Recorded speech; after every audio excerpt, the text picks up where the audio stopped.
Every major news story is with many perspective and layered with different levels of impact. Hello. What time did TVC News. First with breaking news.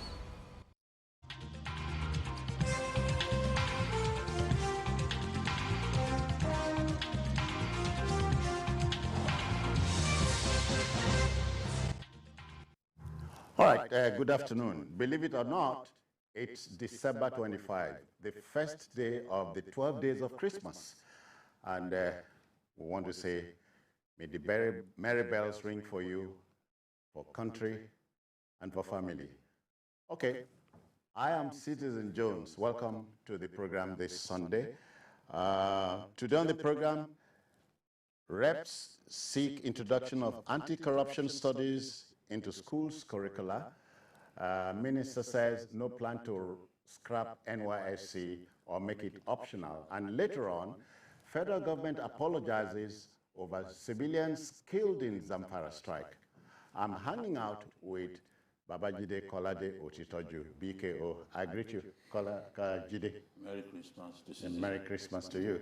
And there's also the Ikorodu Ogaman. Mayor Akikbalu, Mayor, I greet you. I greet you too. Happy Merry holiday. Christmas to you. Yeah. Merry Christmas to our viewers. All right, so the team is ready. I hope you are.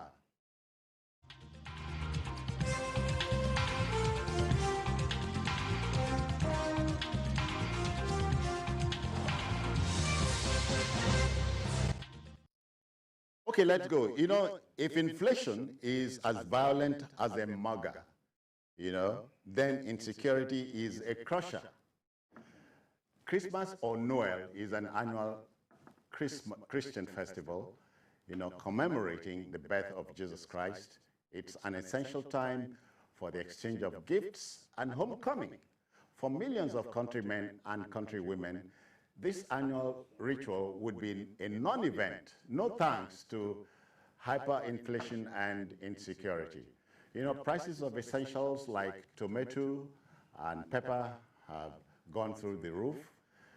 Transport fares, destinations, and stuff like that are harrowing, All right, let's go on a break. We should be back shortly. Please stay with us.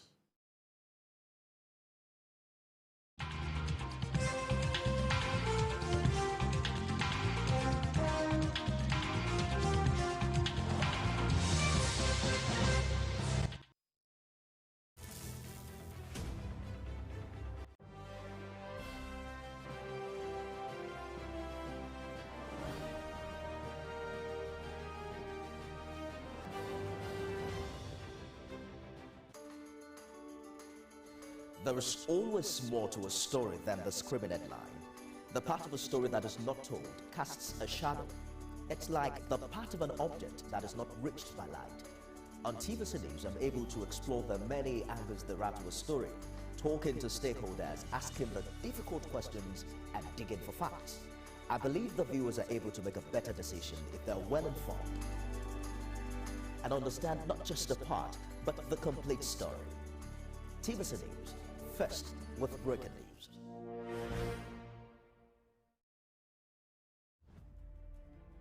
Politics is defined as getting what, where, when, and how. But in the mix, many things come to play to shape the political fortune of any country. Honorable Minister, you misinformed the public. From the political actors to the electorate, campaign to voting, from debates to policy decisions, big events happen to engage us in constant conversation. That's what we're looking for. Not some people who are talking about ethnicity. No. Who is on your mind? Don't worry. Join me every day on Politics Tonight, where we dissect issues that shape our political destiny. Politics Tonight, weekdays on TVC News. Doubt and fear doesn't occur at the canvas, it shows in the canvas. It shows the conation of raw ether material slabbed, stroked, and molded at a pace provided by the doubt and fear. Every move weigh in the struggle of one to the other, merging the past to the present, brushstrokes of colors seen but not known. For when the wailing stops, the pieces settle down in abject beauty, erected for a century of a century. speaking, advocating, protesting as the arts are meant to be.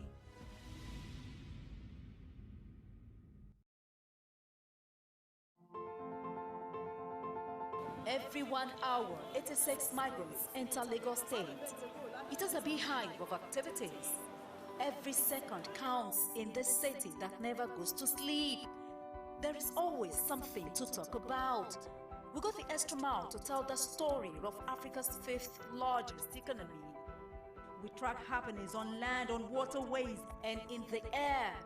We go against all odds to ensure that you are heard. 25% of the entire spread of Lagos is covered with water. I'm Adedoja Salamangeni. I live in Lagos.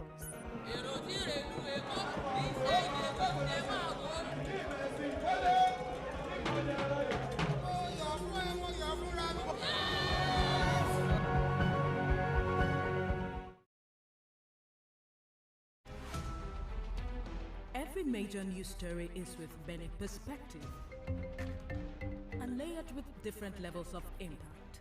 Hello. What time? NYSC News. First with breaking news. It's been 3 decades of statehood in Yobe State, coupled with steady growth and development in all areas. A decade-long Boko Haram insurgency has also hampered the steady rise to greatness in the pride of the Sahel. But it's time for continuity, consolidation, and innovation in Yobe State. Watch as Governor Mai Malabuni builds on progress made by past administrations and breaks new grounds with fresh projects and programs on Impact Yobe. Impact Yobe on Saturdays at 8:30 p.m. and Thursdays 12:30 p.m. on TVC News. Join us. It's always a great morning on the TVC Breakfast Show. Thanks for joining us on TVC Breakfast. With the array of stories that matter and what's behind them. As they say, the first blow indicates the direction of government. Tell us what really is going on between your union and the federal government. Once it's generated, you don't use it, it's waste. We are not even sure whether we have a strategy for security.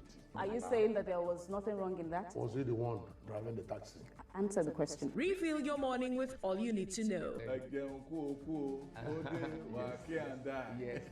just mundane lyrics. Yes. How does that fit into your scheme of events or duties right now? No chief of staff, no general has the right to call a governor to order. The governor has been elected by his people. Start your day right, because this is the breakfast show that adds to your breakfast. TVC Breakfast, weekdays at 7 a.m.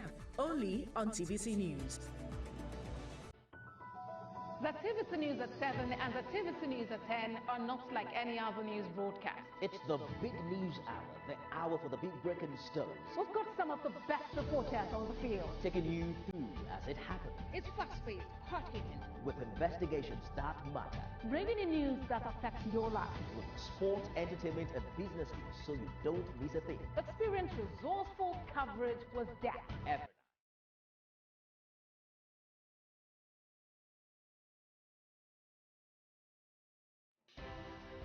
At TVC News, wherever the big news story is happening, we're geared up to break it. TVC News, first with breaking news. There is always more to a story than the scribbled headline. The part of a story that is not told casts a shadow. It's like the part of an object that is not reached by light.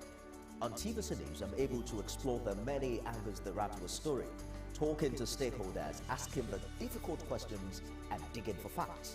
I believe the viewers are able to make a better decision if they're well informed and understand not just the part, but the complete story. TVC News, first with breaking news.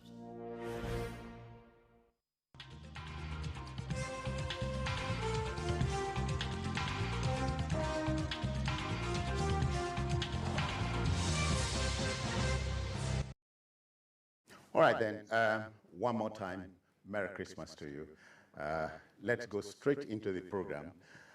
You know, in 1994, some 24 or so years ago, the national team, the Super Eagles, performed creditably at the World Cup of that year, and They extracted a promise from the federal government, and 24 years after, that promise is to be redeemed. And so Mutiu Adekwaju, Ikeshoromu, and others who played in that team have received keys to the houses pledged by the federal authorities. You are asking the question, is it too little, too late? Jide? Well, it looks late, but it is good news all the same, because when the government makes promises to its heroes, those promises are meant to be fulfilled. The idea of abandoning the Super Eagles after they've worked for many years for their nation is a bad one. And you've got to give President Buhari the credit for redeeming this pledge, even though he was not the president at the time and he wasn't the person who made the pledge. But he's gone ahead to ensure that the pledge is redeemed through the Office of the Minister of Works and Housing. Some of the players have houses built for them in different parts of the country. It's not just Abuja or even Ibadan. Some have houses built for them in Delta State. So Ikeshoromu and Mutiu Adekwaju have their own houses in Oyo State. That was where they preferred, and they've been given the keys to those houses, as well as the team doctor at that time, Amo. Yeah, Fatai. No, not Fatai. No, Fatai was a footballer. Okay. The team doctor, at the time, that 1994 Nations Cup team. Yeah. That 1994 Nations Cup. Remember, we won the Nations Cup yeah. And then got to the second round of the World Cup a few months later. So the team doctor also got the key to his own house. He was represented, I think, by his wife. So it's good news, and we've got to give credit to this administration for making that happen. It's just the same way it inherited unpaid pensions of public servants and the federal civil service, and it moved ahead to pay those pensions. So government is a continuum. If a government made a vow and didn't honor his word, subsequent administrations should make it a point of duty, because a lot of these players were very angry that they were treated in that manner. But President Buhari has done the needful, Fashola has done the needful, and now we can say that kudos to them. Yeah. Mayor, the largesse also extended to the coach of the national team at that time. Yes, let me start by saying that I want to commend the president, and I also want to say that it is an indictment on the activities of government, because many times when we have these sports stars, during reception we promise them houses, we promise them different things. But typical of the way government operates in Nigeria, the person that was supposed to be in charge or supposed to do the needful to follow it up, to make sure that pledge is redeemed, will not bother. People will just believe that if the president says, or the head of state at that time says, we are giving you a house, that's his problem, and they move on with it. But this government has done well, because somebody like Westerhoff, who was the coach of that team, changed the Nigerian football.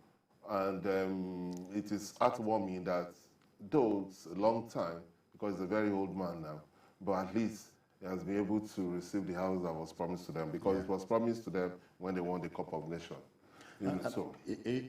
Earning the trust of the citizenry is key here. Yes, it is. That's what I'm saying. Because when you host sports stars, and you promise them things, it is to inspire others to say, okay, when you do things for your fatherland, you will not go unnoticed, and we are grateful for what you have done, for your sacrifice and effort, and we want to reward you for that. That must be seen to be done. Not that you will name it and people will continue to ask for it. Some have died without receiving these houses. That's it. Yes, because they were not in a position to receive these things. That's why we have to commend the president. I also want to commend the minister, because I think, I may be wrong, but I think one of the reasons why they were able to fulfill that pledge is because the Minister of Housing, Minister of Works and Housing, is a sports enthusiast. He's a football buff himself. He plays football a lot, you know. So he knows these players. He was involved in football. He plays football himself. When he was governor, he used to play football every Saturday or Sunday. And he plays football regularly. Yeah. So he can understand the price of these people. And then since it's now under his purview, he was able to now redeem the pledge. Let me add that the governor of Kogi State, they organized when he was seeking to the ticket. Yes, the presidential ticket, yes. They organized an Oscars game for him, where Kocha and the rest of them. Yes. So, Bonfrejo was the coach of the All-Stars team. Okay. I learned that Bonfrejo complained to him.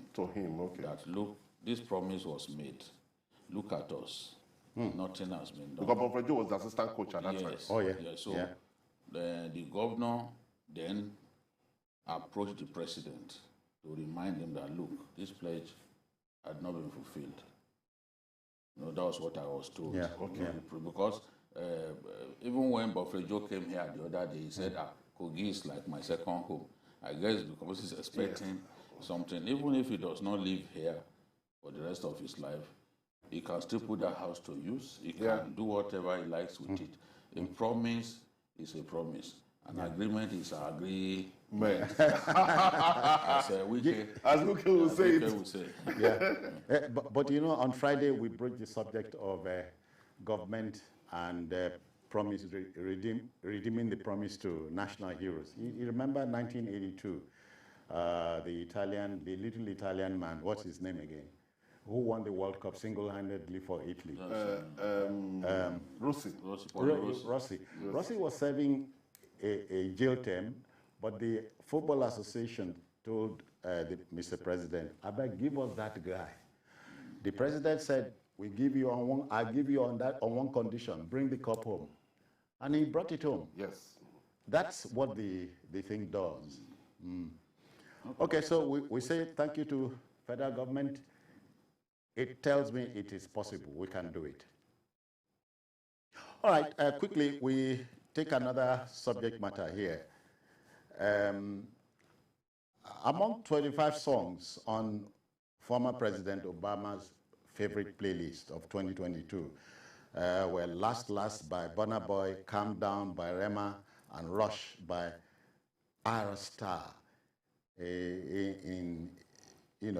Obama said his end-of-year music playlist gives him the opportunity to learn more about new artists and how music can bring people together. So that's one message. Yes, every year Obama's music playlist is compiled. And in the last few years, Burna Boy has always featured on his playlist. And because those are the songs that, in the course of the year, he was listening to. The people. It shows you the kind of music that the former American president loves, and it shows you that African music, especially Afrobeat, which originated from Nigeria, is doing very well, very, very well at this time. I won't be surprised, for example, if Burna Boy wins another Grammy, because Last, his song is making waves across the world. Burna Boy sold out the Madison Square Garden, one of the most famous arenas across the world. He sold that arena out, and they were singing from that song. They were singing that song. I also saw him in Gauteng in South Africa, and the South Africans, about 100,000 of them in the arena, were singing and Edigo and Shayo, you know, and I'm like, do they even know what he's talking about? You know, because this is broken English that this guy is singing with, and he's talking about Shayo and Igbo. But they were singing it. It's a song from his latest album, Love Damini, and he's doing very well. Burna Boy is doing well. You know, he became the first African artist to hit 200 million streams on Boomplay. The same thing, he overtook Drake as the most streamed artist of 2022 across all the 3 major streaming services in our country. So Rush by Airstrike. Airstrike is the little girl on Marvin's label. Rush came out a few months ago. In fact, it was Rush that stopped the ascendancy of Ashake because it took Ashake, and Rush has done 30 million views on YouTube already after just a few months of release, you know. So it shows that our artists are doing very well. Look at Rema, who sang the song Calm Down. You know, Rema, after that collab with Selena Gomez, Rema has become a much bigger artist. Yeah. Because Selena is very, very big on social media, especially Instagram. So working with Rema has made Selena working with Rema has made Rema a much bigger artist. Wherever he goes, the arenas are sold out, and you hear them singing to his song, Calm Down. So I'm so happy about the progress that our artists are making, and I think the sky remains their limits. All right. Let me tell you the reason for that. Yeah. It has to do with Fela Anikulapo Kuti. You know, Fela Anikulapo Kuti created Afrobeat, and his own kind of Afrobeat is activism laced with a lot of jazz-inspired music.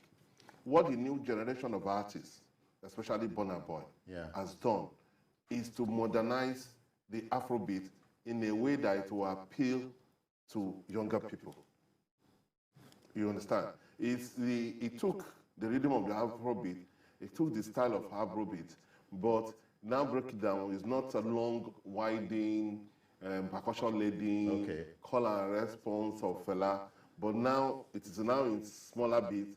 You can listen to it and enjoy it. And the reason is very obvious. Burna Boy's mother used to be a backup artist to Fela Anikulapo Kuti. And Burna Boy grew up. And Burna Boy's grandfather was the first manager of Fela. Yeah. So he grew up within that environment, and it influenced him. And why it is very successful is just that imitation cannot be the same like original. That's it. When you play hip-hop music, when you play foreign influence music, you understand, an average foreigner, American, British, whatever, will not respect that song as much as a song that will intrigue them, that they don't understand, that they cannot play like you. So they will appreciate it more. And the luck that we have now is because our artists have realized that the future is Afrobeat and not trying to imitate the American artists. You understand? They've become very successful. A lot of them. Basically, all of them. Because the Afrobeat that they play now, the rhythm that they dish out now is authentic to African music. Yeah. And this should kindle a new thinking in Africa amongst Nigerian music lovers. The seeming love for foreign music should begin to go. No, I can even say it's gone. It's gone, yeah. There is no party that you go to that is not Nigerian music that they are playing predominantly. In the last 3 years, I've not seen a party where they were playing foreign music. Nigerian music is the in thing now, wherever you go. Somebody was telling me that he was in Congo and they were playing this boy, Kiss Daniel's music. Kiss Daniel's music is like the global anthem now. Yeah. Buga is like the global anthem. Yeah. Look at that Nigerian girl that won the 100 meters hurdles. Okay. The girl from Ogun State. Yeah. You know, as she was finishing that race, She white did it. people were saying, "Oh, lo, lo, lo." They wanted her to sing that song. That means that song already, to the white people, it represents Nigeria. That's it. That song reminds them of Nigeria. That song to them typifies Nigeria. So as she stood in front of them, they were not saying, they wanted to shake her hand. They were saying, "Oh, lo, lo, lo." So she just got the mental picture that they were referring to this Daniel's song. So she had to then do the bunga for them. So it's happy times for our artists. If a single artist, Burna Boy, can have 3 billion streams, just an artist, you can tell you how big these guys are getting. Not only that, the money that they make. Yes, the it's money that just they not make. the figure, the money is outstanding. And it's not only that, it's all over the world. Let me share one experience for you. I was in Atlanta and I went to a club, a white club. And because we reserve a table, our friends that we went to the club, we reserve a table. So when they were attending to us, the DJ got to hear that some Nigerians amongst us. So they started playing Nigerian music. It started with Davido, then he played Wizkid, then he played Burna Boy, then he played K1. He played K1, yes. K1, a white DJ played K1's music. Going for Fuji beat. In Atlanta. Wow. Not in Lagos, in Atlanta. Again, it tells me, Mayor, it is possible. Of course it is possible. If we don't, because we have talents in this country, we have talents in this country. If we announce those talents and we know who we are, we can compete with anybody, anywhere in the world. All right. So good news coming from the Burna Boy environment and, of course, the other gentleman and lady. I'm happy about that. Okay. Let's broach the next subject. The National Youth Service Corps, NYSC, is nearing 49 years old as we speak. But then, let's try this now. Let's try this, please. I beg your pardon. You know,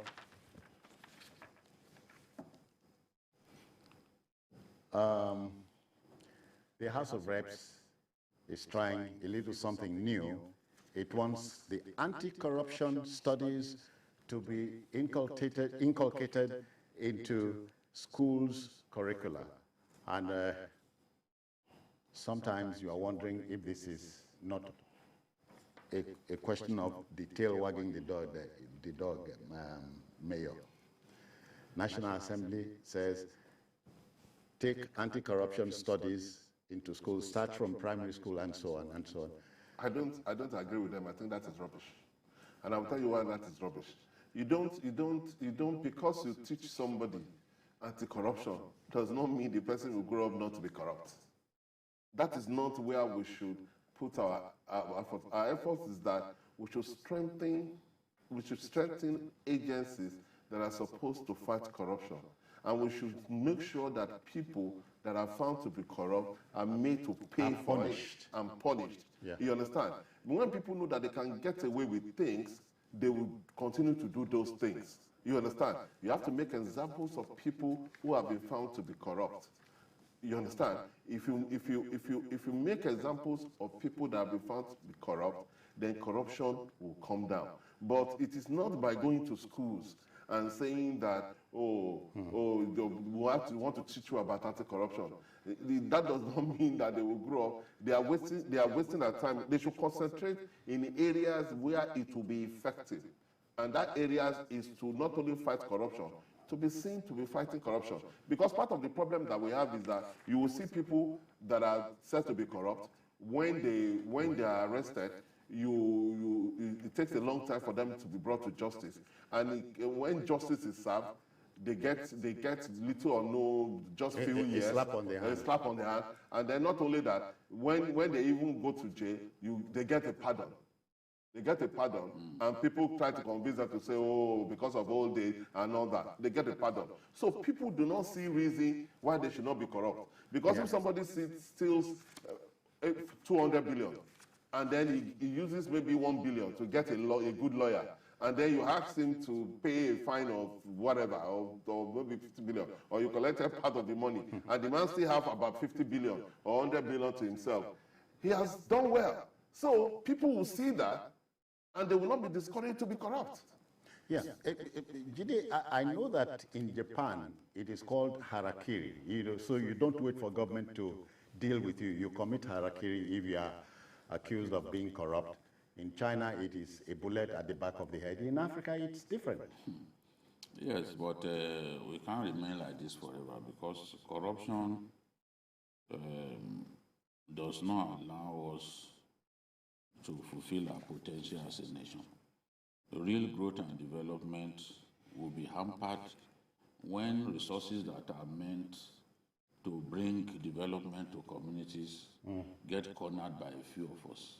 So corruption is a very big problem in this part of the world, and I can see why some members of the House of Reps think that, look, we should be inculcating to the hearts of our children the need to stay away from corruption, because even moral rectitude, it is in the homes that you teach moral rectitude. If we punish corruption properly, yes, the children learn. They will learn, but there are different routes to the market, as the Yorubas will say. Yeah. Is one of the things that we need to do. But we also need to let the children know that corruption is bad behavior. If you tell a child not to steal in your house, you tell your child that, look, don't lie. Always tell the truth. My dad would tell me that, look, if you tell a lie, I'm going to spank you. Whatever it is that you have done, admit it, confess. When you confess, you are not likely to get punished. But although there were occasions when even after I confessed, you will not get double punishment. You still beat me, and I'm like, But you used to tell us that if we confess, that we will not suffer any punishment. So at times you will still not be able to resist the urge to spank you, even after you have confessed. But the message is clear. Don't lie. Stay away. Don't steal. Be respectful to your elders. Those things have stayed with us for so long. Now, corruption is looking like something in our country that is not even it's not a crime anymore. Yeah. People steal billions of naira. They are taken to court. As soon as they lose their freedom for a few days, they start saying, okay, I'm ready to refund some of what I stole. Yeah. You take some of what they stole from them, and you enter into plea bargain, enabling them to keep some of what they stole. You are supposed to take everything that they stole. That's it. That everything that they stole, you are supposed to take it. And when then you are now serve justice so that they can go to jail. Yes, they should still go to jail. Yes. Even after you've taken everything from them, they should still go to jail. A situation in which you take a fraction of what they've stolen. Because I don't believe, for example, when you say, oh, somebody stole, like the Tangiera now, they said they stole over 209 billion or so. They may not be able to quantify all of what is stolen. And still, out of what you have quantified, you took a fraction for him. The EFCC chairman was saying the other day that they managed to collect about 30 billion. Out of a suspected 109. 109. We still have a long way to go. Yeah. Now, if you don't punish, if you don't send that person to jail, if you merely took the money from him, that's not justice. It's not justice. Because he still has a lot that he has kept somewhere. You will never be able to. It's just like the Abacha family. Do you think you'll be able to take everything that they've stolen? No. That's why they are still a very powerful family. Yes, they just built the university. Yes, they still have money. They still have money. The PDP. No, the court just gave it to him now. Yeah. The court just gave it to him. Although the other guy said they have appealed. He's been struggling to become governor of that state. Yeah. In 2011, he contested. It was Buhari that unilaterally dropped him as the candidate of the CPC. And for that reason, his supporters voted against the CPC, and the CPC lost Kanu. So we are saying that, look, corruption has reached that point in our country that we have to do something about it. Now, I don't oppose them trying to, what's it called, sensitize our children that it is wrong. It can be part of civic studies, not necessarily. Yes, civic studies. Because our children are also going through civic studies already. Yes, because civic studies is about governance and things. So it's more or less like social studies, you know, that we did in those days. So it's part of civic studies, which allows the child to know his responsibilities to his country, to know why he has to be patriotic and all that. So they can still bring it into civic studies, but not necessarily carving out a subject on its own. Yes. Mayor, but you remember even the House of Reps has investigated some corrupt stories.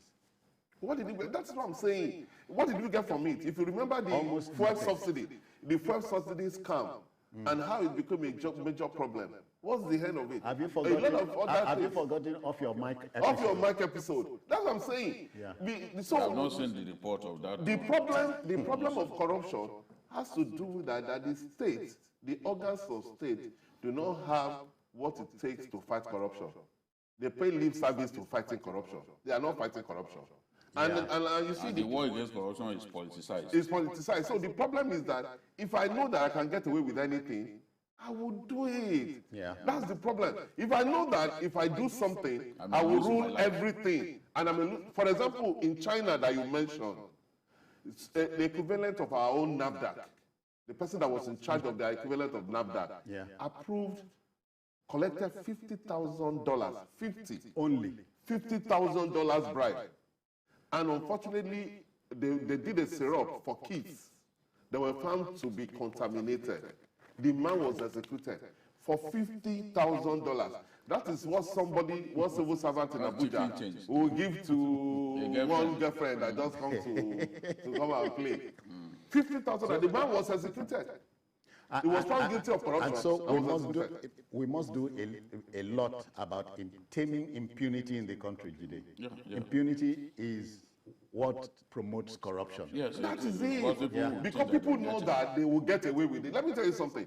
When Buhari first came in, people were scared. You will hear people say people were scared initially because they thought. Let me tell you something that someone told me. That person was working at the airport. He said the moment Buhari won the election, that the the private jet owners, a lot of them moved their private jets away from the airport in Abuja. They were scared. Yes. Because they thought, this man, he will send people to jail, he will do that. They were trying to recall what he did in as a military and some of his own best friends. He jailed some of his friends back then. You know, you can't say that after people who even donated money to their party, he jailed them. Yeah. And when Corsair released these people from jail, remember Babajashi and even Baba, he refused to release them. So they thought that was give them 100 and something years. Yes, sorry, we are joined by Victor. Victor is in Enugu. Victor, good afternoon. Merry Christmas to you. Yeah, good afternoon, everyone. All right then. You all, Baba, your orders. Please, I want to deviate a little from your topic. There's information I'm looking for. Jide, please, what can you tell us about the security situation in Northwest, Northeast? And again, how about the...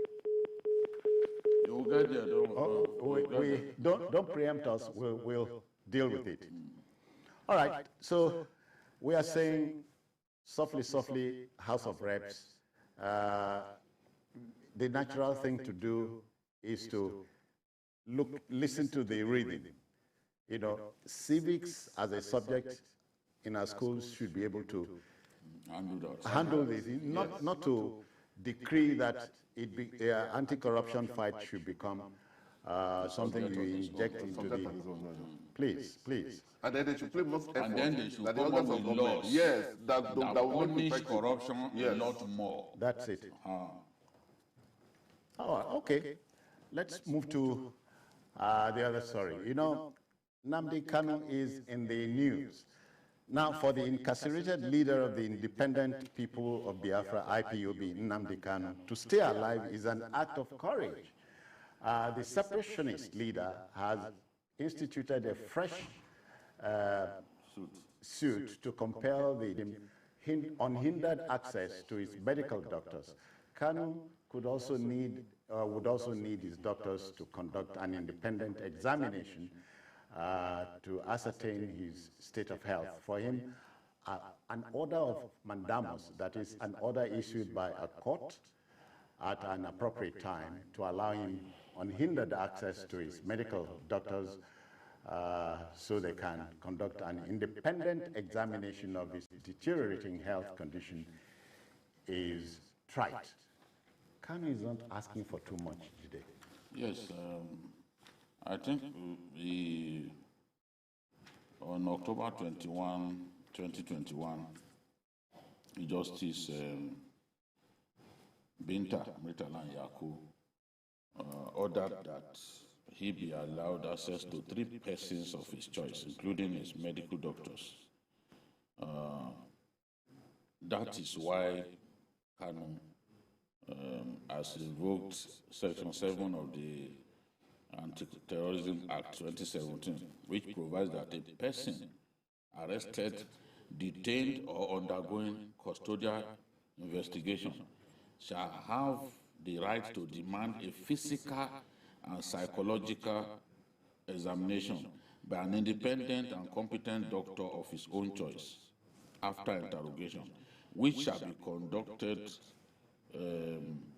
outside of the influence of the police or security forces. That is what the law says.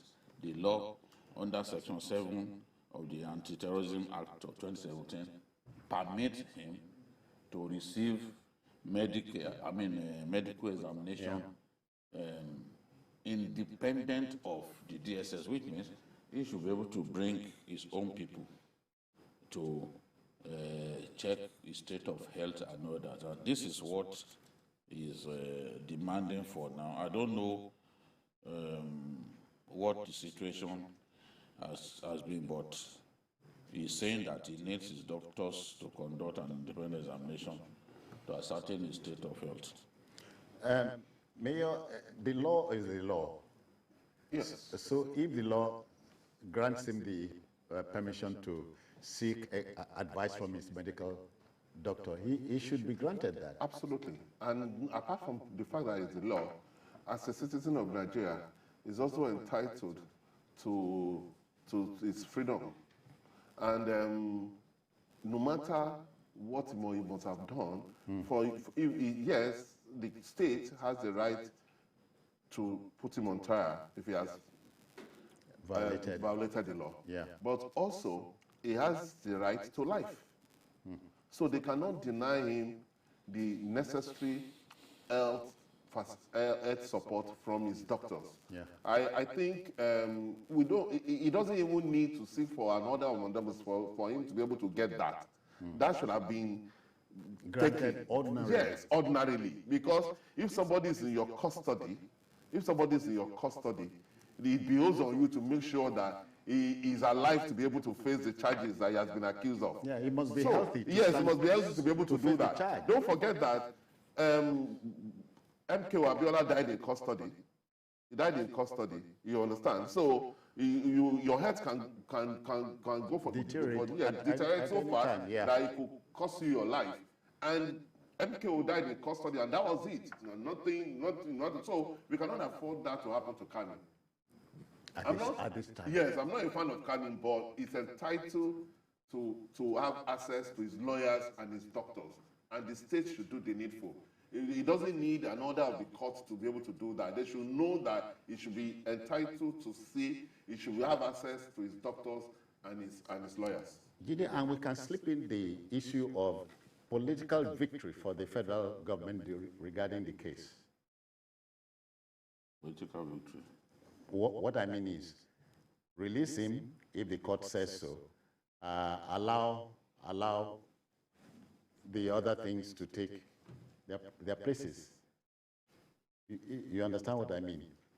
But we are not even close to any form of victory at this time. Yeah, I'm saying, yeah, a political victory at this time, you know, will not take anything away from government. Is it a political resolution that you're talking about? Victory or resolution, you know,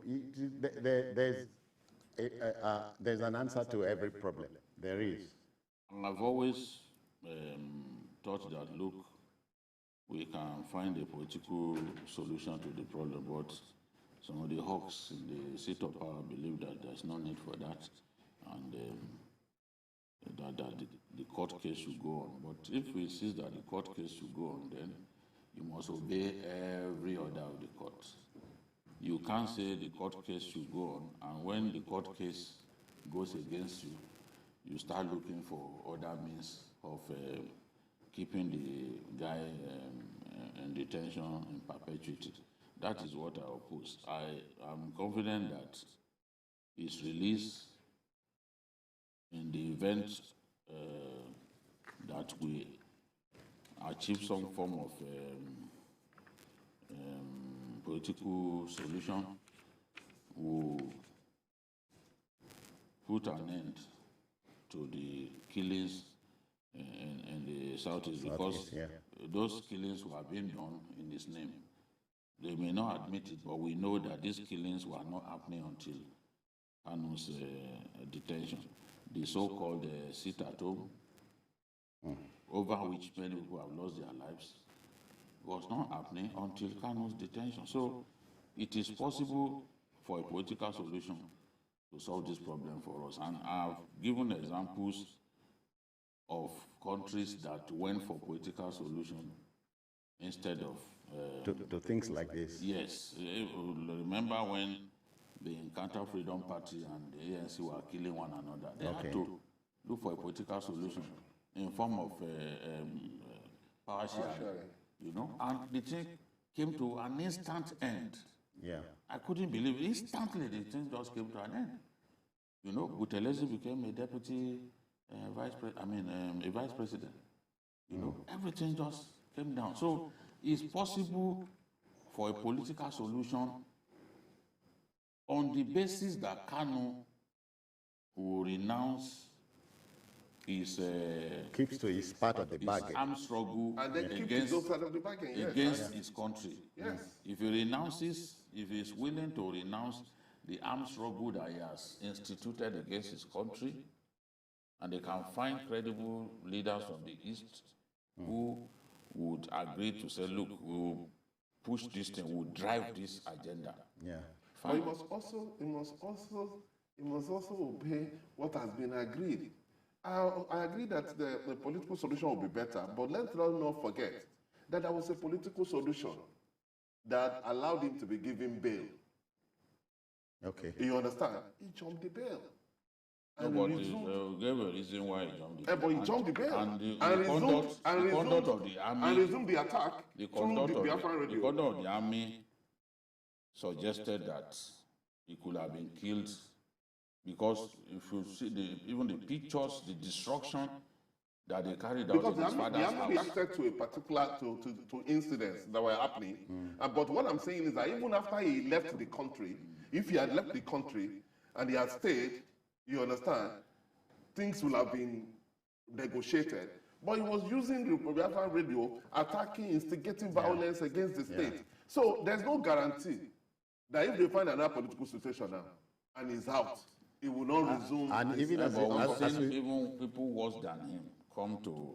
No, I agree.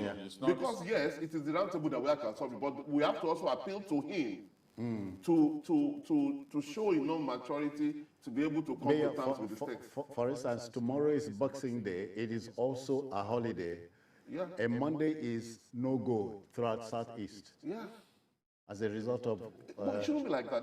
Because unfortunately for us, some criminal elements within IPOB have taken over the group and doing so many No, a lot of them are operating outside of IPOB. Yeah, that's what I'm saying. Yes. IPOB has already said no. No, that's what I'm saying. There's It's nothing because, like. you see, because the problem with that kind of thing is that when you create a monster, taming it becomes difficult because you may not be in a position to be able to call everybody to order. Some people will just follow their own agenda and say, we don't want to agree what you say. Uche is reaching us from Nnewi. Uche, first of all, Merry Christmas to you. Welcome. Yeah, Merry Christmas. Coincidentally, today is my birthday. No, happy birthday to you. Are we in business, please? Good afternoon. Good afternoon. Welcome. Yeah. Good afternoon, Babajide. Good afternoon, Uche. Another gentleman here. Good afternoon, sir. Good afternoon. I think I would agree with the other gentleman that about the political. Like Babajide said, political solution is the best. Now you cannot imagine somebody coming to your house to kill you, and you not pray that you tell that you are going to kill tomorrow morning, and the tree will still be standing the next day for you to kill it. So the point is, when you go for political solution, the federal government also has to adhere to their own side of the problem. It is both sides. Both sides have to agree on the bargain. And this time around, the Igbo leaders now are ready to, even this man that just went to be with Lord, promised, Mbazirike Amechi, promised to intervene, but he could not give him the opportunity. Now he has gone to be with the Lord. So the political solution is look at tomorrow now, there will be sit at home. The police also join us to sit at home. I'm in Nnewi now. Tomorrow now, all of us will be sitting at home, including the police. Thank you, Uche. Thank you. Again, what we said is political solution. Yes, we agree, but both sides must keep to whatever is agreed. That the terms of the agreement. Yes, the terms of the agreement. It's important because if you have a political solution and somebody breaches it and starts the problem again, how do you do it as a state? As a state, you'll be powerless. And then you will now blame people that are shorty to say, look at the person that's shorty for. And at that time, you won't be able to do anything. For the state to go to the extent of bringing him in by force, it's because of certain things that he must have done. So both parties must keep to the terms of agreement so that we can have a good political situation to the problem. All right, let's try our next story. If inflation is as violent as a mugger, then insecurity is a crusher. Christmas or Noel is an annual Christian festival commemorating the birth of Jesus Christ.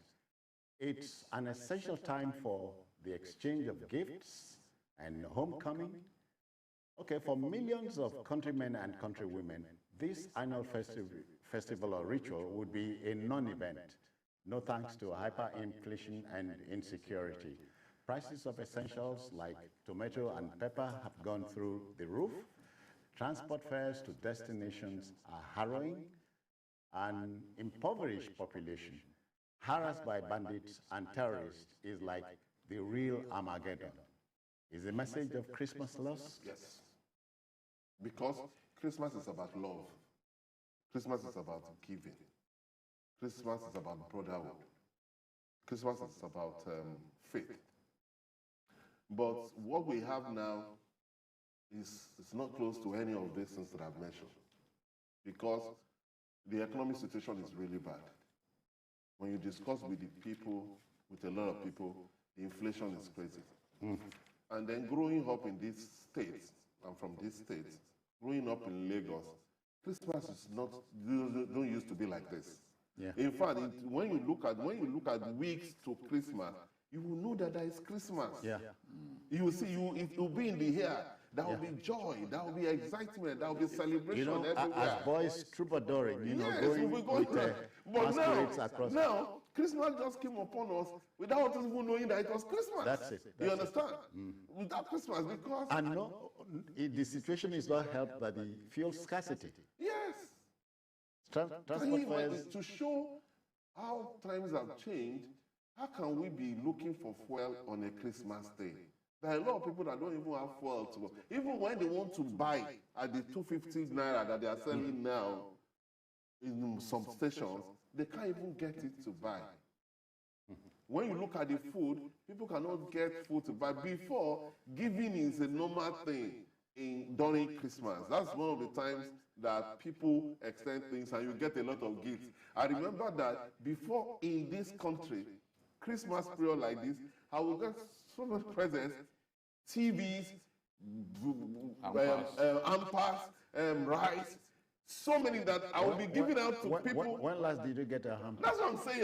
Nobody gave me one single hamper. Now people give you rice, but it's just because we are privileged few that have access to things like that. A lot of people don't have access to such gifts. Yeah. So, yes, Christmas, things have changed. The message, the essence of Christmas is lost. And Jide, you are wondering if we can recover from it. Yes, the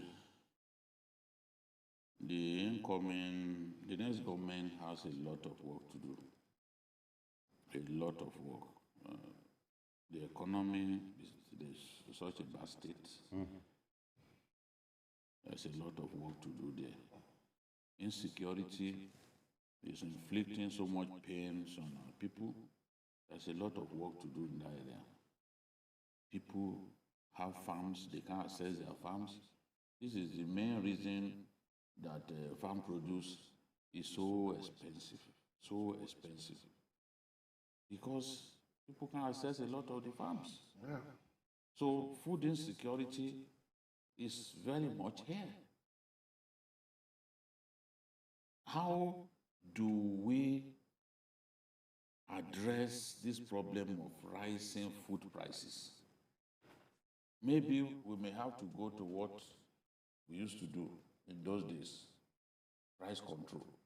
Because everybody just sells at any price that pleases in our country. And once the price goes up, it never comes down. Never. So our people are going through a lot. This is a terrible Christmas for most people. Many people will just be indoors because they've got no money. They can't buy new clothes, new shoes. These things used to be associated with Christmas. Of course. You know, they can't buy new shoes. They can't even move around freely because of fuel scarcity. Those who have gone home now, if they are to come back, the costs of coming back. Yes, what they will pay for transport will make some of them regret even going home. Because we are seeing people selling fuel at up to 300 naira per liter, some 350. Even at filling stations, they are dispensing at 250. It's not yet. The ex-depot price is way lower. But no one is doing anything about it. You go to communities just outside of Lagos, you see, it's either you are ready to buy at 250 or 300 in Lagos. You know, just behind us there in Lagos, in Oregon here, you will see it like the petrol station there in Oregon. That's all at 250. It's only the major marketers that are selling at 169. The mobiles of this world and the NMPC. They are the only ones not independent marketers are selling at 250. Others are selling at 250. And they put it there, 250. Independent marketers, that's what they sell. So that's why Christmas is bleak for most people. And you want to buy rice, you want to buy chicken. Because the children, I remember when we were young, we started looking forward to Christmas chicken months before. You want to tell them that, this chicken will not happen. And jollof rice. And jollof rice, that it won't happen this Christmas. You know it's painful for a parent. Yeah. Many parents will go through a lot. Do you know they have not seen turkey in the last couple of days? I've seen, at least I've seen some. I've not seen turkey in anybody's house. No, people have not brought turkey. Maybe they will come. After Christmas? We're supposed to eat it before Christmas. No, but it's a New Year. In my view, New Year is even a bigger celebration that you are seeing the New Year. You know? So, those who cannot eat chicken now, they will still continue to work hard at it. So that by January 1, they should be able to slaughter chicken. It's terrible And it's like that everywhere, across our country. No part of the country is left out. Mayor is talking about the next government. The next government must do two basic things: damage control, damage reduction, because a lot of damage had been done to it. I agree. Yeah. And part of the problem is that this is a lame duck government. The government is winding down. He has only some few months to go. So my attention has already shifted to the government that is coming. Like I said, the government that is coming have their job cut out, so they're going to have to do a lot of things. But I believe, I'm very optimistic that the next government will be better than this government. I'm very optimistic about that. It has no choice. I'm optimistic about that. It cannot go below where we are. Things cannot go below where we are. So the only way we can go is up. We are now at the rock bottom. That's our prayer. That's our prayer. I believe that this government, yes, I hope they will have the guts to take difficult decisions. You understand? If they have the guts to take difficult decisions, because part of the problem that we have is that for one reason or the other, those running our economy are not taking the right decisions. Difficult decisions and right choices. Yes, and right choices. Right choices. Yes. What a Christmas. What a Christmas. What a bleak Christmas. And that's what it is. What a Christmas. And Jide, we must talk about safety at a time like this. You hear horrible, avoidable accidents on a day like this. Yes. Only the living celebrates. Yeah. People must also celebrate with a sense of moderation. Even if you have all the money in the world, it doesn't mean you should drink yourself to stupor and then put your life at risk, because alcohol, too much consumption of alcohol can send you to bunkers, to the world beyond. Yeah.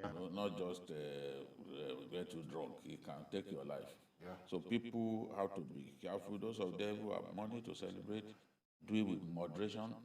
And I think at this time, we need to also remember the poor in our society. Oh, yes. The very poor, the poorest of the poor, those children in those orphanages. We need to remember that if it is this difficult for we regular folks, how about those children who rely on handouts on you and I to survive? How would it be for them? How will it be for them? My mind goes to those children. So Nigerians who are well-to-do, have so much money, they should be prepared. Yes, they should try to reach out more. Reach out to a lot of those people and people in the old communities. There are some poor communities, Makoko and in some areas like that. It's good for us to reach out to them, because hunger is real, and we should try as much as possible to provide food for the vulnerable in the society. When you're able to solve the problem of food, that's a step forward. At least that's a major solution to survive it. So we all of us should try to reach out. That is the essence of Christmas, because the Christmas Day is the act of giving, and we should try to reach out. And Mayor, inflation is man-made. Man triggers inflation. It is. And I'm wondering if it is in our nature to build inflation and not bring it down. No, we can bring it down. That's why I said it has to do with policies of government. Okay. Inflation has to do with policies of government, depending on some indices within that thing. So there must be conscious effort to try to bring it down. There was inflation in America that it was getting out of hand. The government made efforts, even passed a budget to be able to bring inflation down. Today, inflation is coming down in America. Government has to do policies. I'm not a fan of those who run our economy, especially the monetary policies. I believe that they're not doing well enough, and that those policies are impacting negatively on the economy. And that's why we're having this hyperinflation. Jide, are you not surprised that the new currency is being messed around with? I've not seen the currency. Have you seen it? I've not. I've not seen it. But the story is that maybe people like Jide, Jide is a big man. Maybe Jide have seen it. I've not seen it. What do you call it?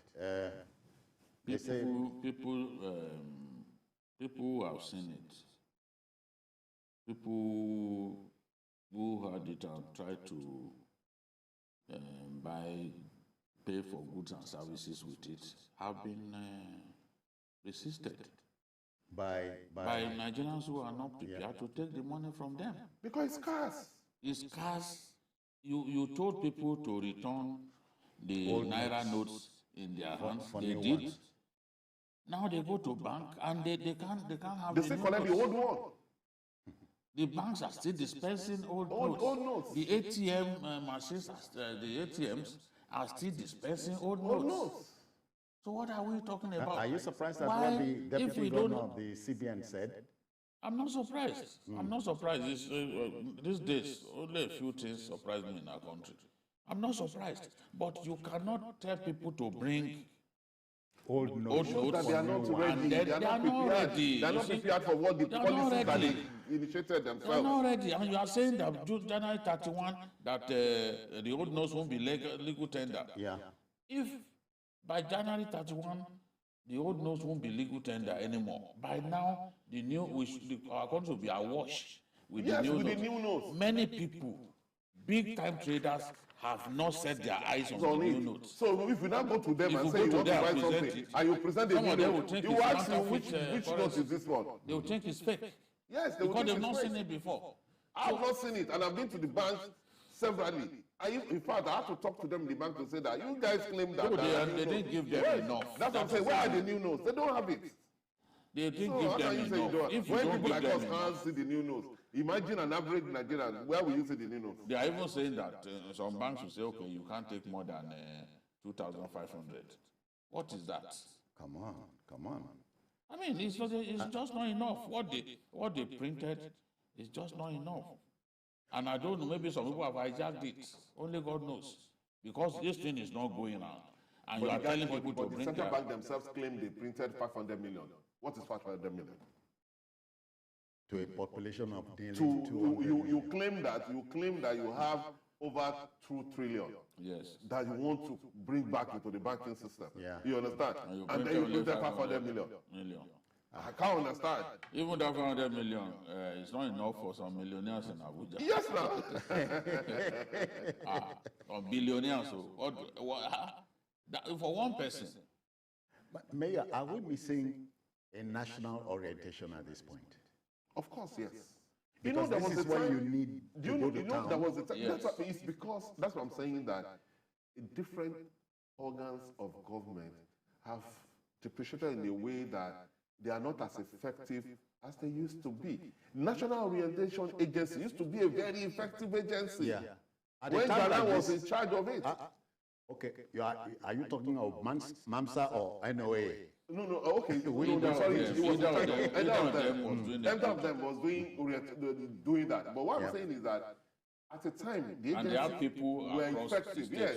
But now, there's still the National Orientation Agency, but I don't even know what they do. You know, the thing is, until we try to find out what's going on there, you can have an agency that is best for a time like this.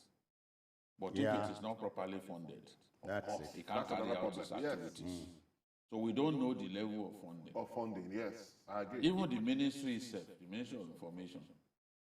What's the level of funding? What's the level of funding? Because we had stories in the past that they wanted to travel, they went and met some people to give them money to travel. You know that whole story. Oh, yeah. So these things happen until we know the level of also the digitization story too. The level of funding, that one has stalled. That one has stalled. I don't think we will ever complete that one, that phase. So we need the orientation agency to be alive to its responsibilities. For example, the CBN has come up with some security features, to announce security features of the new currency. They are supposed to drive that narrative, drive the message, drive that enlightenment. Yes, the enlightenment, yes. Tell people that, look, don't reject any currency that has this, because traders are chasing them away. One guy was even beaten and no, that was a skit. But I mean, the essence of the skit is to show what was happening. But it was a very effective skit. Yes, no, you wouldn't know that it was a skit. It was well. All right, let's welcome Chike at Makodi. Chike, I greet you. Merry Christmas to you. Citizen Joe Hussein, I greet you. I greet you, sir. Welcome. How are you today, sir? We thank the Lord. Yes, so Chief Babajide Kolade Opitoju. I greet you, sir. The encyclopedic journalistic master. I greet you. I salute you. I appreciate and you. Chief Mayor Akipwelu. Well done, sir. My greetings to you all. Thank you. Okulora is greeting you. Jide, I have a message for you, sir. Okay. An apostolic Hello. message? Hello. Is it an apostolic message? Babajide. Yes. Babajide, I don't know if you have received it. I have a recording of your chieftaincy ceremony.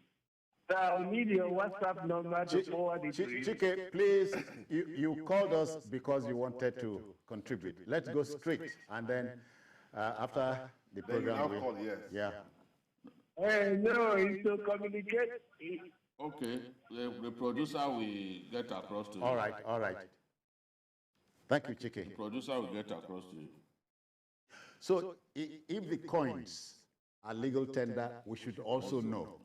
Yes, we should also because know, yes. In Ghana, they still spend the coins. I think it is the pesewas or pesetas or whatever they call it, along with the CDs. The coins are here, but they are not legal tender. Yeah, but the problem is that because they are not valuable. When was the last time you saw the coins? That's they don't know. So you can't put value to it because of the inflation and the cost of things. You can't really buy anything, and when you cannot buy anything with it, it has lost value. It's useless. Yes, that is why you don't see the coins around. But even the new notes that I said they want to give us, that's why I said I don't like the monetary policies of this government. They don't sit down and look at things and then it will be well thought out. For example, they've already changed. They said they want to do cashless policies in January and that there's a limit to what you can withdraw. They have increased it now. You understand what I'm saying? Those are the things that they should have done and met with necessary organs of government. No, I blame the CBN governor for it.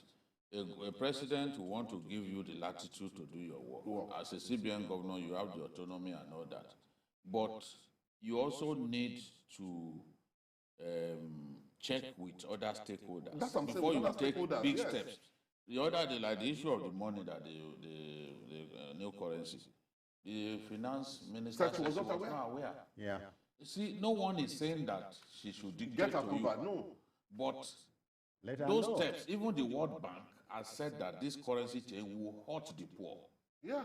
World Bank has said that anyone can Google it. Of course. So there are steps that you take that will affect all of us. And then we'll get to a point that all of us will want to look for a way to address it. So you cannot say that you don't have to tell her.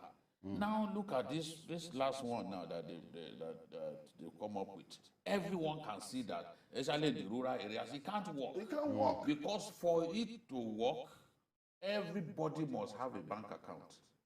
Oh, and yes. I must be able to transfer money. And in those rural areas, there are even no banks. No banks. You can And when you hear that the country is underbanked, you are wondering who is saying what. Insecurity has worsened the situation because my own town, we used to have a bank. All of those banks are dead. Because of the security situation, yes. Criminals target rural banks. They go there, take all the money, they run away. Don't forget that in Lagos, banks used to be normal play for armed robbers until they changed the security architecture and it's difficult for armed robbers now to attack banks. Before, attacking banks was a daily occurrence. Yeah. So you now imagine in the rural areas where you don't have such security architecture. It's just a normal thing because you go to a bank, you see maybe one policeman. Sometimes there may not even be a policeman there. So you can overwhelm and do whatever you want to do in those areas. And you cannot even transfer money because even in Lagos, sometimes you transfer money And because of network, it will not go. It won't go. And some people will insist that they must receive a alert Of before you course. take the product. Of course. We are saying that. Yeah. So you're not saying the rural areas, succeed, everybody must do. you must get the infrastructure right. The telco services must be better, and even electricity. If you can't charge your phone, for example, how do you then? Even in America, where a lot of people that are used to cashless policy and they use their credit card, they still uses cash. People still spend cash. Yes. Yeah. Yeah. So spending cash is not as if it's a criminal thing. Mayor, if Kenya and Rwanda have gone 80–90% cashless, we are still paying catch up, and we are supposed to be the big brother. No, because that's what I'm saying, that it depends on the policies and all that. But it can get better. It depends on who is driving those policies. That is, you can't do it suddenly. Yes, it depends on who is driving policies. And then you have to look at, they are smaller communities. With all respect to them, Rwanda is a city country. It's a city country. It's only Kigali and some villages around Kigali. So you can't compare that with Lagos. All right. We must go to our next subject. But then let's tell government this.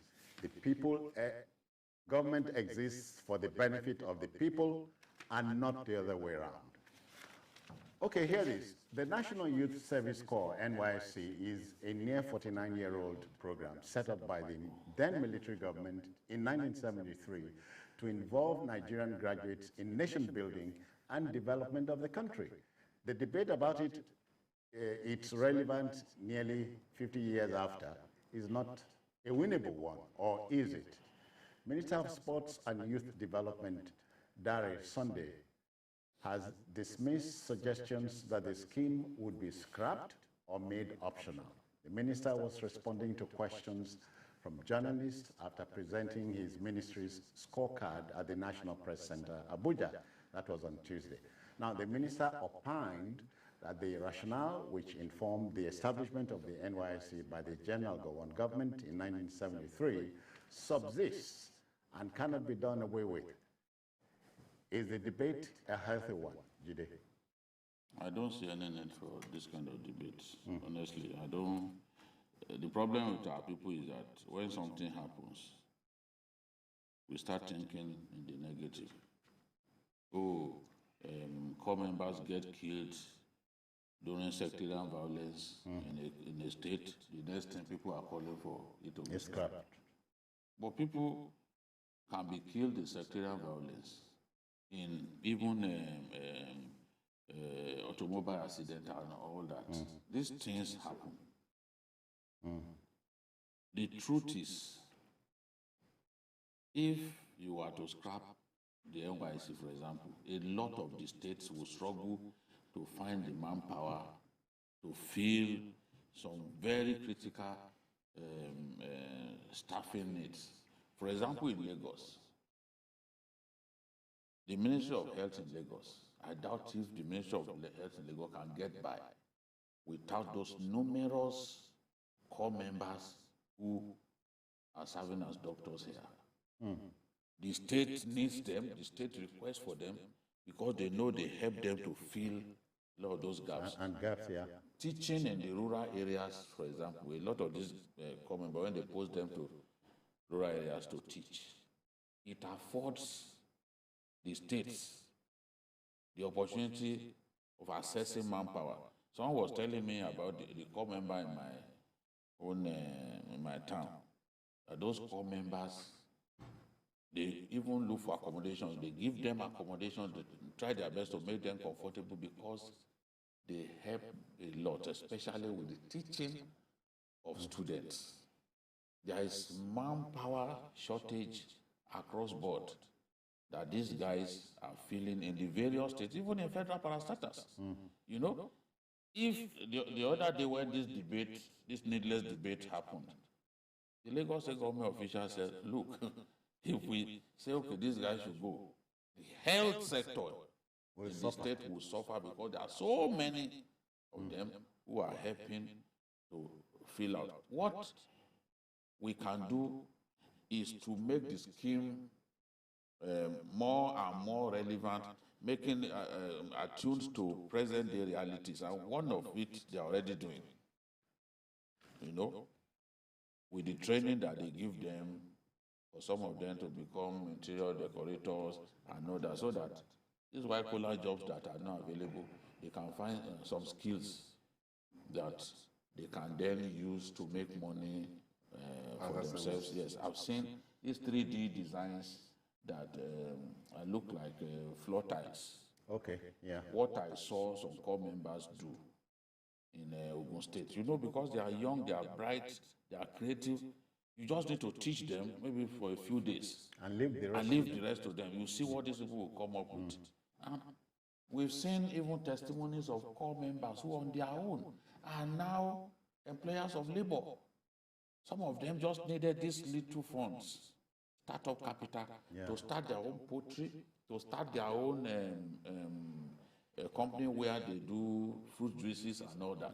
I've seen testimonies of core members, which means that you cannot, even without knowing people, you can actually go and serve somewhere, work hard, and then if you are lucky to access funds, you can start a big business of your own that will now employ other core members. I've seen, because when I was doing the documentary for the NYSC last year, I saw core members who had been trained in making adire.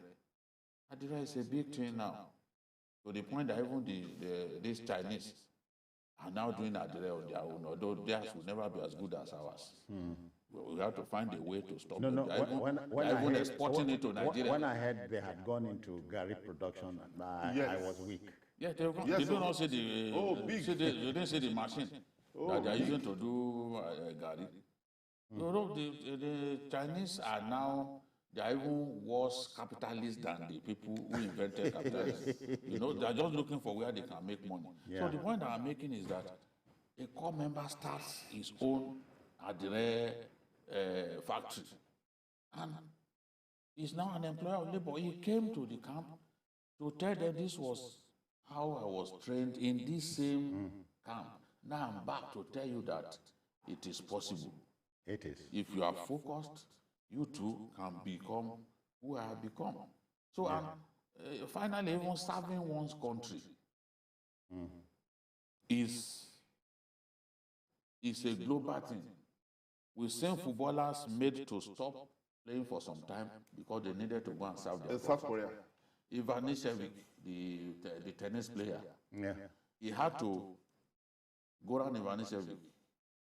He had to stop playing tennis for some time to go and do the mandatory national service. They do it in different forms in some countries. In some countries, you go and serve in the army. You know? You become a reservist of some sort to go and serve in the army. So what is wrong in us having a scheme that enables our young people to spend some time to serve their country, to spend some time to understand their country better? Many people went to serve and even got married there. They met their spouses there. So, and honestly, if some of us had not done youth service, that's what I want to know Nigeria better. To add to that, I think that the NYSC is one of the best programs ever introduced by government, by the federal government. Remember Professor and I will tell you, that's one of the best programs, because I will tell you why. My youth service at the College of Basic Studies in Maiduguri in 1983 was the best 1 year of my life. Prior to that time, I was basically a Lagos boy. I've never been to the north. So when I was given my NYSC letter and posted to Maiduguri, it was as if I was going to hell. You understand? My mom was crying because it was like, where is Maiduguri? And when they told us where Maiduguri was, it was as if, what are you going to do there? But when I got to Maiduguri, I saw a different Nigeria. I saw a different, complete Nigeria. I was so excited because I was already prepared to transfer back to Lagos. When I got there, I said, I don't want to come back to Lagos. I saw differently because at that time, that was the time that I was able to live, to have these close contacts with people from the north. And I saw that the stereotype that we had about them was different. Well, needless. Completely different. And part of the problem that we have in Nigeria is that we don't really know ourselves. We don't know enough of ourselves. So it is easier for politicians to manipulate us, to set us against each other. But when we get to know each other, we don't have problems. Nigerians don't have problems with themselves. Because I was in Maiduguri, and at the time, the year that I spent in Maiduguri, I told you it's the best 1 year of my life. There was a time in Maiduguri that it would be so hot that even if you pour water on your bed, you will not be comfortable. At that time, we had the Matasini riot, and I barely escaped it. The Matasini riot happened in Maiduguri that year. I barely escaped it. Yet, that was the best 1 year of my life. So culture shocks gone. Yes, so it's important for us to strengthen the NYSC. That we should scrap it is balderdash. That cannot happen. Or make it optional. No, the optional. That will not happen. Instead, we should start, because it's a very good program. Apart from getting to know each other, because if when you look at all the things that he said, you know, they provide manpower in different states. They help all things. In the election, they were the ones that they use as ad hoc staff and all that. But the most important thing about NYSC... See the 3D thing I was telling you? Yes. The most important thing about NYSC is for us to get to know each other. They made this tie themselves. These are core members from Ogun State. That's the most important thing about that program. It will seem to you that it's glass, that you are stepping on glass. And they made it themselves. On that 1 week, 2 weeks training, they came up with their own. You know, so this is the thing. Whoever is thinking they should scrap this and needs to have his head examined. There are things that they can scrap in Nigeria, but it shouldn't be the NYSC. No. I don't understand why you don't want to serve your country. Lovely program. Apart from serving your country, after close to 50 years, know each other. After close to 50 years, I think the exercise has come to stay. Of course. It has come to stay. You know, remember the outside that we were discussing, and I told you about Kukawa and all that. When I was doing youth service, you know, then Nigeria has something called luncheon vouchers. Remember? That companies used to give people. Forgotten fuel vouchers. That's what I'm saying. The luncheon voucher, the area manager of luncheon vouchers in Maiduguri was my friend. So he used to travel to different places to go and audit and all that. And I used to travel with him. That's why I said when we went to Kukawa is like the free, very free, but Nigeria was still good there. There's no terrorists. There's no terrorism then. So we have to go by road. You know, you have to go by SUV in desert to Kukawa. It's on the tip of Borno State. Desert region. So I was able to travel extensively to Bauchi, to different places, knowing different cultures and all that. There's nothing like NYSC. I will tell you, it's a very good program. Oh, it is fun. NYSC is fun, big fun. I can't imagine that any good Nigerian will be thinking that this is something to scrap. In fact, it shaped the lives of a lot of us. Yes. Shaped our lives. For a lot of us, that was the first time we were leaving our parents. Yes. You know? So your descent into manhood, into full manhood, is actually the NYSC that gives you. Your first taste of freedom. When I was, because I was from a privileged home. You understand? I was from a privileged home. When we were young, we had a cook that would set, we have timetable of things that we eat and all that. So the first time on my own that I would cook was when I was doing my youth service in Maiduguri, because, you know, then Nigeria was still good. As coppers, they gave us a whole house. Yes. A bungalow, two of us, a whole bungalow. Yes. In GRA, in Maiduguri. That's what we're giving. And food in Maiduguri was so cheap. You were treated like a... That's what I'm saying. Nigeria was still good then. That was the best 1 year, man. How can anybody talk about NYSC and say it should be optional? Well, we talk about politicians indulging in political histrionics. You get the impression when they run out of ideas, they float these things. Yes, that's why they set us against each other. For example, before I went to Maiduguri, the impression I had about an average northerner was that an average northerner was docile, they hardly go to school, they are not intellectuals. But in College of Business Studies, Maiduguri, where I served, the culture then was that if you have any topic, you write an article, you post it on the notice board. Everybody will read it. They will react to it. They will go and write their own. That's it. And we're doing that intellectual exercise, and we're enjoying it. Brilliant young northerners, that brilliant, very brilliant people.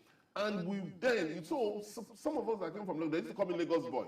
You know, it was something novel because that was the first time I was interacting with Northerners on a large scale like that.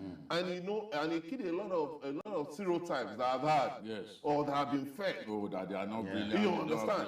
So we must encourage NYSC. In fact, what we should even encourage is that instead of a lot of our kids, because a lot of us, when they post our kids like that, we go and change them back to Lagos or something. We should try to encourage people to allow their kids to go, if not that because of this security situation.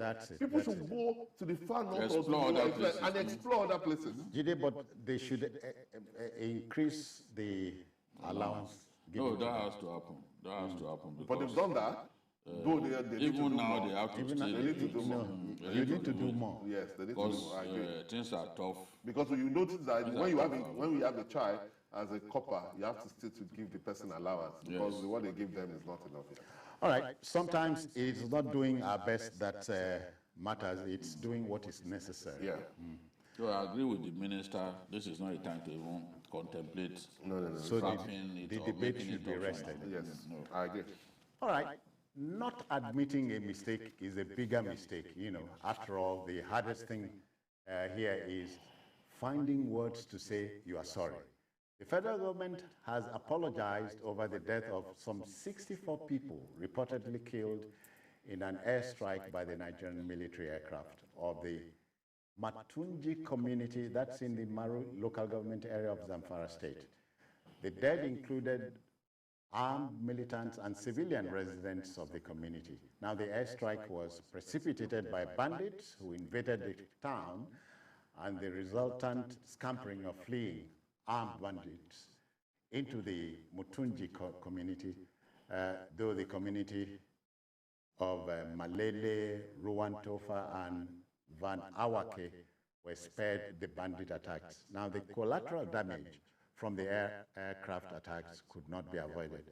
Information and Culture Minister Alhaji Lai Mohammed described the incident as most unfortunate.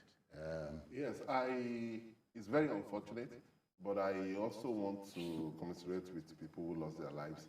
But you see, in war, especially war against terrorists, collateral damage is inevitable. Yeah. It's not only in Nigeria, it happens all over the world. Collateral damage is inevitable because you are doing everything in a hurry. You know, even if you use laser-guided missiles or ammunition, you can still make mistakes. You understand? And sometimes things may not appear the way they are. You know, sometimes when you are up there as a pilot, as a jet fighter pilot, and you are trying to attack the enemy, you understand, you may misconstrue some movements for enemy movement. So the only thing we can say is that government should, our members of the Air Force should try as much as possible to see how they can reduce the collateral damage to the minimum. But like I said, collateral damage in war is inevitable. Jide, and when government apologizes at a time like this, it's not about giving it kudos, but you expect it to go one step ahead, you know, as Mayor said. The minister is saying, yeah, they are sorry and so on, but it's been one apology too many. But I think this, given the number of sorties that the Nigerian Air Force embarks upon, I don't think the collateral damage that we have seen, I don't think that it's been too much. America, with its precision-guided munition and all that, they killed so many innocent people in Iraq. So many. And Afghanistan. Even the funeral procession they released the bomb, wiped out people. They wiped out people who were praying, Muslims who were praying. These things happen. That is why nobody wants war, except the person who doesn't know the repercussions of war. Those beating the drums of war, they don't know that war leads to the death of those who do not deserve to die. And these terrorists don't want to die. These bandits don't want to die. So any opportunity that they see to escape, they want to use human beings, other people as human shield. They want to run into markets, to go and mesh with people, knowing that you will not want to hit them there. So remember, soldiers, about 10 soldiers were killed just hours before this incident by these bandits. They ambushed the soldiers and slaughtered them. We cannot, as long as this war is going on, and we need to bomb terrorists, because these terrorists are living with our people. There are many, even inside Sambisa, there are communities where people reside in. Yeah. So sometimes you go for them, people will die. So in war, sometimes people step on mines. They don't deserve to die, but somehow they die. So all we can just hope for is for the Air Force to be even more careful, so that these things will at least be minimized or to the point that it really happens. But I can say that when you look at the number of sorties that they do, the hundreds of sorties that they do, there's no way this sort of thing won't happen. Sometimes too, you could get faulty intelligence. Yeah. Okay. About those people going that you can see there, they are Boko Haram people holding a meeting, and it can be a funeral procession. It can even be a town meeting. Yeah. You know? Remember when I think it was in Calabalge that we dropped a bomb on even IDPs. I don't know what happened that day, but it was on IDPs that a bomb was dropped. You know, so these things happen. We are not saying because the Americans... On that occasion, failure of intelligence. I think so, because from what he thought he was bombing, the people he thought he was bombing were actually, in the final analysis, not those people. But you know, it's airborne, thousands of... and then you move at top speed. Yes, you so if you don't do the calculation well, that's by the time you drop the bomb, it may not be the particular place that you wanted the bomb to drop. Some of the... That's why I like the Tucanos, for example, because the Tucanos have that accuracy that a lot of air platforms don't. And they can come down. So if we lock onto its target, even as it avoids detection. Yes. It's the precision. It has that precision that other aircraft in the Nigerian Air Force inventory do not have. So it can, when the Tucano is at work, you can be sure. Yeah. But you can actually drop a bomb and still kill people maybe nearby. So these things happen. It's unfortunate that has happened. As somebody said, the tragedy of war is that it uses man's best to do man's worst. Yeah. So those asking for war must think twice. Now we are joined by a gentleman who will shed more light on this, and especially regarding collateral damage, why it happened. We have Group Captain Sadiq. He speaks on the collateral damage and why they happen. Captain, I greet you. Merry Christmas to you. Christmas to you and all the viewers. Yeah. Thank you, Group Captain. Okay, so what can you share with us? Are these things avoidable? How do we avoid killing those who do not deserve to die? Thank you very much. Like I was overhearing your discussion, collateral damage, unfortunately, is a reality in war. For the simple reason that no matter the amount of intelligence a commander gets, intelligence is never 100% complete. If a commander waits until his intelligence is 100% accurate and complete, it means he will never attack. But having said that, what military tactics employ commanders to do is to take all feasible precautions. That's the exact term that the law uses. All feasible precautions before launching an attack.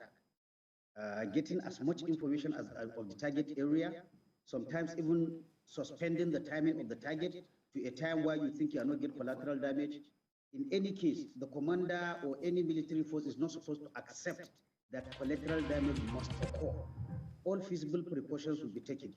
But having said that, despite all precautions being taken by commanders, sometimes collateral damage happens. But there are, methods, methodologies, trainings that will make a military to minimize if not eliminate, the possibility of having collateral damage. Roughly talking, for example, sometimes even suspending the time of attack. I heard you mentioning like terrorists might enter a school. If they enter a school, of course, you know there are school children there. But one of the tactics that maybe a commander can do, if time permits, is not to attack such a place until during nighttime.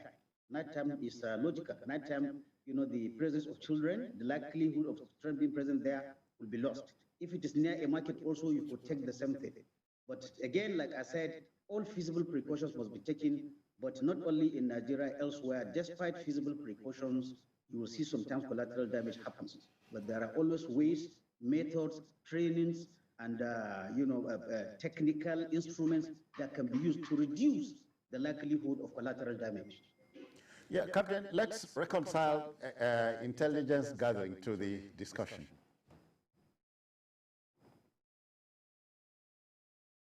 Yes, I'm listening. Yeah, intelligence gathering at a time like this is key. Yes. Okay, let me give a typical example that will make you understand what I'm by intelligence with regards to collateral damage. Before the attack, the commander sends an intelligence unit to go and find out. They go and find out that right now the area is occupied by terrorists or by bandits, 100%. They are assembling, whether they are doing marriage or naming ceremony. From the time that intelligence comes to the commander and he prepares for his attack, some village women or some children enter into the same area. So you see, the intelligence that the commander is working for, from the time it is given to him to process, things could change. This is sometimes what is called fog of war. Things are never clear, and situations can change. An area that you think just 5 minutes ago or 10 minutes ago is completely occupied by bandits or terrorists or enemy, in a short while it could change. So that is the requirement, that even when you get the intelligence should be updated, including up to the time you drop your bomb. In fact, sometimes you might go out to launch an attack, but you will find that the intelligence given to you that the place is occupied wholly by the bad guys, the situation has changed. In that case, the commander can even decide to cancel the attack. But like I said, always the teaching is that exercise all feasible precautions. Exercise all feasible precautions. But with due respect, again, the law of war also makes allowance that collateral damage must occur. If collateral damage has to occur now, you have to balance what we call the advantage that attack will have versus the collateral damage. Sometimes if there's collateral damage, if the gain to be made militarily far outweighs the collateral damage, you could go. For example, just to make it clear, I could say, if you have one very renowned bandit that is known in an area and you are located in is there, but then there are 2 farmers in the area that might be killed. Now, because of the value, that high value target, the commander might decide to go ahead at the expense of those 2 people. That's how it goes. Now, terrorists using human shields is a very common phenomenon. How do we deal with this kind of situation? You want to win the war, yet you do not want to kill civilians unnecessarily. But here are terrorists using civilians as human shield. What is the option available to the pilots? Well, the job of the military that is placed in that situation is a very difficult one. Yes, you want to kill the enemy, but also you don't want to kill innocent citizens. So a balance has to be struck, like I said, between the military advantage that an attack will give versus the collateral damage. And at each instance, at each planning stage, the requirement to take all feasible precautions to ensure that civilians or innocent people are not killed is always there. It is never absent. So, like I said, is the commander or the person carrying out the attack to constantly make this judgment, constantly look for information, constantly update the information up to the last time when you decide to drop your arsenal. There is no, unfortunately, the hands of the commander are tied, in as much as we said he wants to win the war, but at the same time, it's not, there's what is called Pyrrhic victory. For example, if you kill 50 bandits and kill 50 civilians, it would be difficult to say that is a success. However, on the lateral, even though I don't like making equations when human lives are involved, but for example, if you kill 100 bandits and then 2 innocent people are killed, I think that can be justified under laws of war. However, a 50-50 situation, or even where you have more civilians than the bad guys, it is very difficult to justify such an attack. Right, are there some equipment that can help us address this problem? Are there some specific air platforms that can ensure that yes, this really happens? There are reconnaissance aircraft, and almost in all first, the pilot has his eyes to help him, even though the eyes could fail, depending on cloud cover, depending on vegetation that's in the area, but that is one natural issue that the pilot will use. But at the same time, while asking the pilot to use his eyes, we also have to accept that he's flying at a very high altitude, he's flying at a very high speed, so the possibility of him identifying clearly that these are bad guys and these are good guys might be difficult. But then there are other electronic devices that could help the pilot to make such a decision. But like I said again, like everything in air power, it is also affected by the environment. If there is a cloud cover, if the aircraft is very high, if there is a heavy vegetation in the area, it's not as some people think that you will see this is in clearly black and white. Sometimes what you get are visual cues. It could show you that there's a group of people, but in all honesty, it might not tell you this man is a bandit or this man is a farmer. There is no that clear, there's no that clarity that the pilot has before he carries his attack. But then information or intelligence is built over the years. The area where you are going to attack, is it a non-village? Is it a non-market? Is it a non-school? These are the kinds of things that the planners of the mission and the pilot carrying out the attack will have to put at the back of his mind. But it is never a 100% clear situation. When we talk intelligence, intelligence is never 100% clear. But then there are things that will help the pilot, like I mentioned. The good thing about this particular issue is that, like I said, while the law of war acknowledges that you will take all feasible precautions, it also acknowledges that after all feasible precautions, things might change. This may not be in the knowledge of the commander, and collateral damage will occur. What are we supposed to do in that aspect? Now, this is where I have to comment, because I follow these things. This is the first time that I can see the government coming out to issue an apology of the killing of people. This is very commendable, and we have to say it. And it shouldn't be a one-off. It should be a policy. Why you have such collateral damage? Because if you remember, we had collateral damage in 2017 January in a place called Ran, where over 200 people are killed. There was a debate whether there should be any apology, whether there should be any compensation. But the global best practice, when such things happen, first is to acknowledge that, yes, our aircraft or our troops in so an area on so date attack such a place. Unfortunately, so people are dead. Acknowledgement is very, very important, because here we are talking of citizens. After acknowledgement, then you investigate what caused that accident. Is it intelligence failure? Is it tactics failure? Is it some training that is missing? So that you take remedial action, whether it is a training or an instrument that is missing, you put it so that we don't have such a thing. The third thing after investigation is compensation. There is need to compensate citizens that are harmed through mistakes made by any security force. In some places, they call this in solatia. Sometimes they call it compensation. Sometimes they call it ex gratia payment. All these are terms that you use for that kind of payment. What that payment does is to acknowledge it is out of a moral obligation that somebody has been harmed, either through loss of life or through loss of property. There should be some sort of compensation. So I would like to advise the federal government or the military as they are, these three things or 14 should be there: acknowledgement, investigation, remedial action, and then compensation. That is how it should be. Good Captain, sir. What role does the type of aircraft play in this collateral damage? Sorry, I didn't get you, please. What role does the nature of aircraft play in this collateral damage? The type of aircraft. Thank you very much. A very valid question. Now, when we talk about military aircraft, there are different kinds of military aircraft. You have fighter jets that by nature, they fly very high and very fast. You have aircraft, you have helicopters that fly relatively lower and also slower. Now, experience has shown An aircraft that flies very high and very fast, it is very difficult for the pilot to actually identify what is hitting on the ground.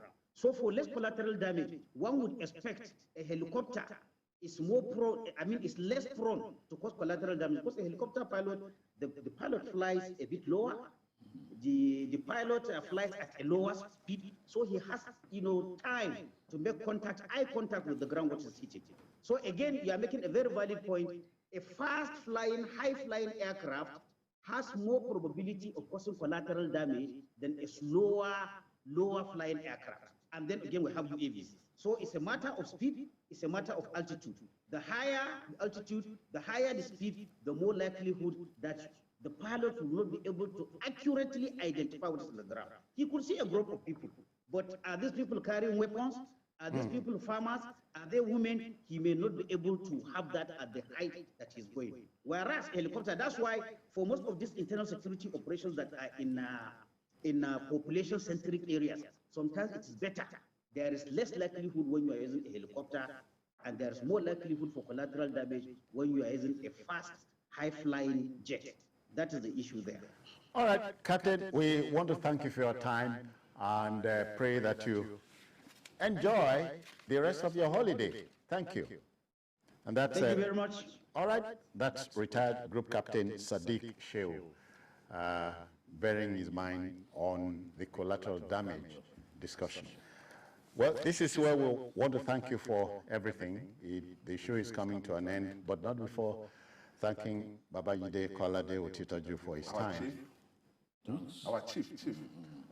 By the way, what are you doing with your phone? I'm a Kulora. Yeah, what are you doing with it? This is my staff. I take it with me wherever I'm going. Okay. I can command you to undress before our viewers. Oh, come on. All right, Mayor, thank you very, very kindly. Okay. It's my pleasure to be here. That's it, but don't forget, tomorrow is Monday. We'll go back to the usual 5 p.m. Time for the program. If you've missed this particular edition, join us at 11:30 later tonight for a repeat broadcast. And we're also on YouTube at youtube.com/News Nigeria. I am Citizen Jones. Thanking you for your time. It's the first of the 12 days of Christmas. Make the most of it. Bye-bye now. Merry Christmas.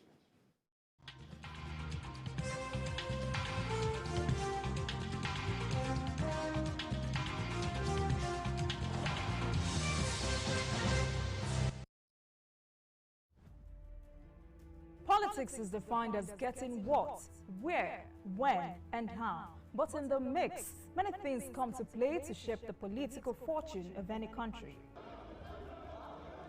Honorable Minister, inform the public.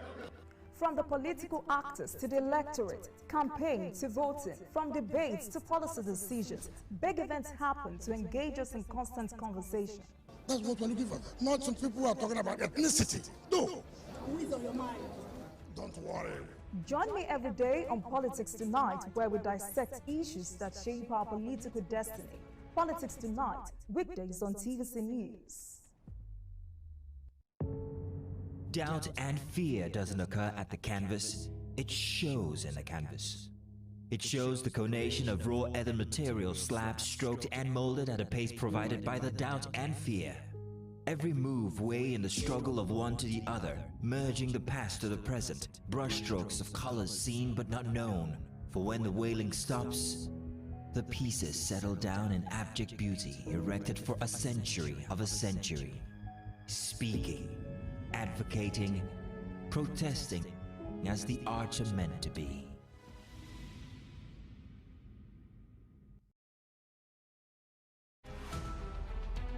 Every major news story is with many perspective and layered with different levels of impact.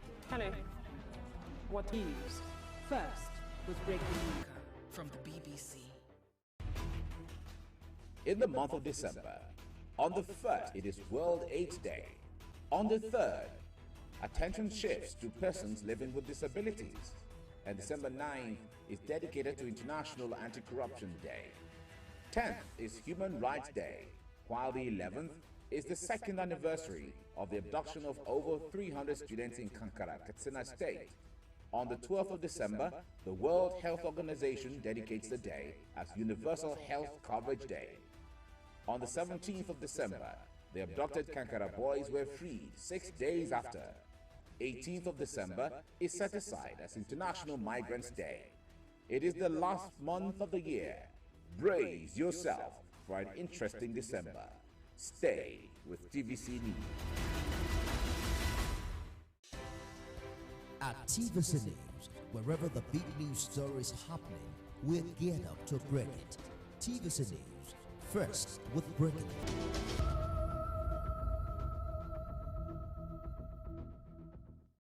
Female genital mutilation is an issue of global concern. It is an age-long tradition highly prevalent in Africa, with Nigeria ranking third in the prevalence rate. Globally, 200 million women and girls are victims of the unwholesome practice, and 20 million of such women are in Nigeria. It is tagged female circumcision